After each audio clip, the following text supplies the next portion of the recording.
What's up, Camp Renovate? Hey, so glad to be here with you today to go through our story. But before we do that, there's something I want to show you guys. Last week, we talked about how the church is looking to purchase some new land so that one day we can build our own building on it for you and your friends to go to and have a good time. So I thought, hey, let's go and let's check it out so you can see it in person. So here we go. I'm in the truck, got it loaded up, and let's go out to that new land, and maybe we'll even go for a little hike.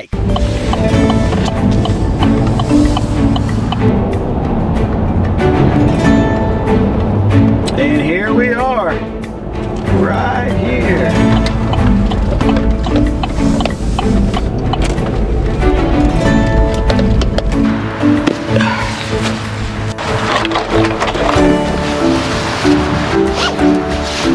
So here we are, we're on the 20 acres of land that will one day be the future home of Renovation Church. Now, 20 acres is a lot of land. So let me show you a picture of that. Check that out right there. Pretty cool. Right beside the Kiwanis Park. So I'm feeling pretty good today, and I got my backpack on, I got my hiking boots on. I'm feeling pretty good. I think I'm gonna hike the entire 20 acres. So let's do this, guys. Let's check it out.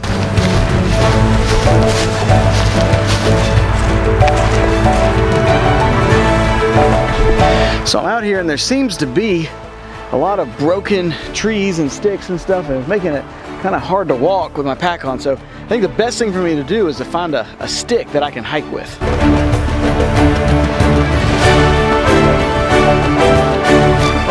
This one'll work.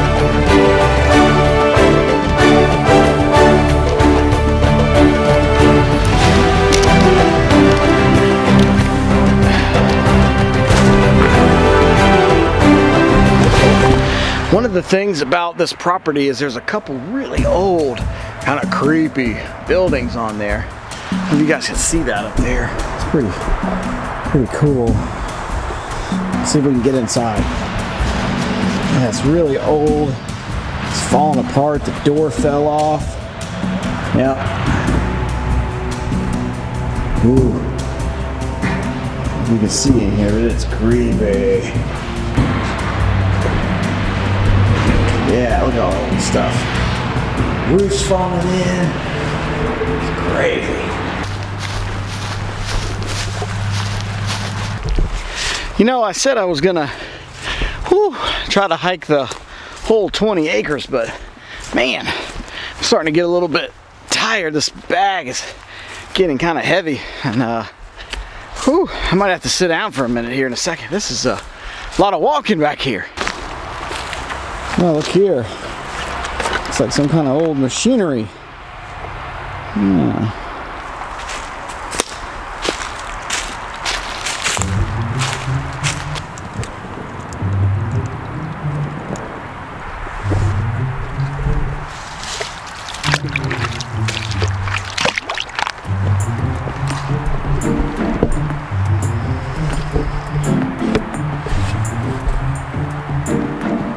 Whoa. Oh. Fell in the water there. Look at that. Stick broke right out from underneath me. I'm a little wet. Yeah. It's kind of gross. It's kind of wet in my pants right now. Woo. Woo. Man. All right, well, Camp Renovate. I think it's time for me to take a little break, and I think this is a great place to do it, right here. That's for real, folks. Yep. Get that out of that shoe.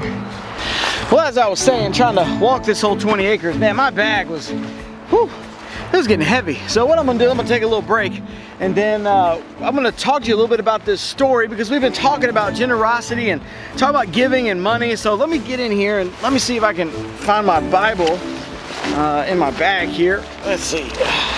I got a lot of stuff, guys. I got a lot of stuff in here. Let's see. What is that? Let's see. What else? Oh, yep. Can't leave home without my weapons. I have these here. Magic box. Let's see here. Party stick. My bubble machine here with us. Yep. Let's see. What else do I have? I have I've got a saw. It might have been helpful to make a bridge earlier with. Let's see here. What else? Got a football.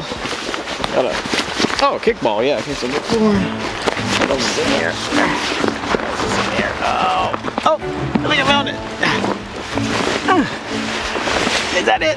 Oh, yes, cool, I got it, it's my Bible. What we're gonna do is we're gonna look at a story out of Matthew chapter 19. And it's a story about Jesus who has a man that comes up to him and has like a kind of a big question. It's a big question because he says he wants to figure out how to inherit eternal life. Now, there was this really neat thing about Jesus is that when people came up to him, he would hear what they had to say and he loved everybody, but you know what Jesus did? He really knew what was inside the heart of people. So when they asked a question, sometimes they asked a question to maybe get the right answer they wanted, but Jesus knew what was really going on in their hearts. And this is a story of a rich man that comes to Jesus and asks him a question. It says, just then a man came up to Jesus and he asked, "Teacher, what good thing must I do to inherit eternal life?" And Jesus knew that this man was really about just maybe doing something real fast, not really caring a whole lot, and just kind of doing his own thing. And Jesus knew that was what was in his heart, but Jesus wanted more from him. So he says, "Why do you ask me?" Jesus says, "Why do you ask me what is good? There is only one who is good. If you want to enter the kingdom, obey the commandments." And the man replied, "Well, which ones?" And Jesus said, "Do not murder, do not commit adultery, do not steal, do not bear false witness, honor your father and mother." And then the guy just says, "Look, Jesus, I've obeyed all of those commandments. I've got those are done." And then Jesus knew that this man was very rich. I want you to say rich on three. Ready? 1, 2, 3. Rich. He was very rich. And Jesus knew that the things that this man had were the most important things to him. So Jesus says this. He says, "If you want to be perfect, go sell everything you have. Give the money to those who are poor, and then you will have treasure in heaven. Then you come and follow me." So Jesus says, look, I know that you're rich, and I know at the heart you value your things more than you do people. So what he says is, I want you to go sell your stuff and give it to the poor, and then come and follow me. He says, when the young man heard this, he went away very sad because he was very rich. And then Jesus turned to his disciples and he said something. He said, you know, it is easier for a camel to fit through the eye of a needle than it is for a rich man to enter heaven. See, here's what Jesus discovered. Jesus discovered that the rich man loved his things more than he loved others. And if he loved his things more than he loved others, guess what? He would never really be able to love God the way that he should. Do you remember how the man felt when he left Jesus? Was he happy? No. Was he glad? No. He was sad.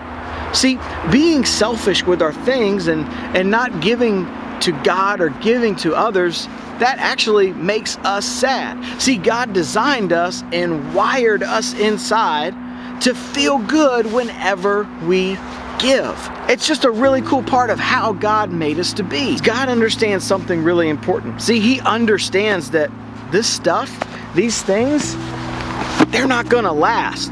One day they're gonna be trashed, they're gonna be thrown away. Remember the barn that we walked through and how cool and old it was? But that barn's not gonna stand up much longer because it's so messed up, because over time it breaks apart. Or that piece of machinery that we came across, it's been there for years and it's useless. See, over time, stuff just goes away. So here's the question. Do I wanna give my heart to stuff, or do I wanna give my heart to God? In the Bible, Jesus also says this: love the Lord your God with all your heart, with all your soul, and with all of your mind. And one of the things that we want to do is we think, number one, kids, you guys are the coolest people on the planet. And that's why we want to make sure that as we take what is this land, and one day we put a church on there, we want you to understand how important it is for you to be a part of that. I mean, I want you to think about this. One day when a church is here, this church will be here for hundreds of years. Who knows how long it'll be here? Your children and your own grandchildren and their children will come and be a part of this. And you'll remember, and you'll be able to tell your kids one day, you know what?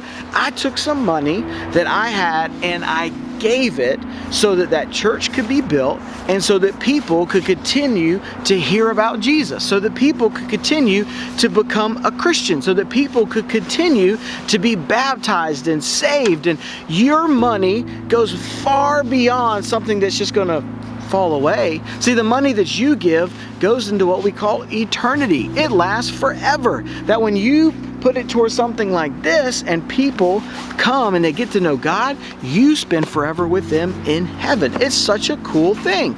So when you give money to God, God does big and huge and amazing things with it.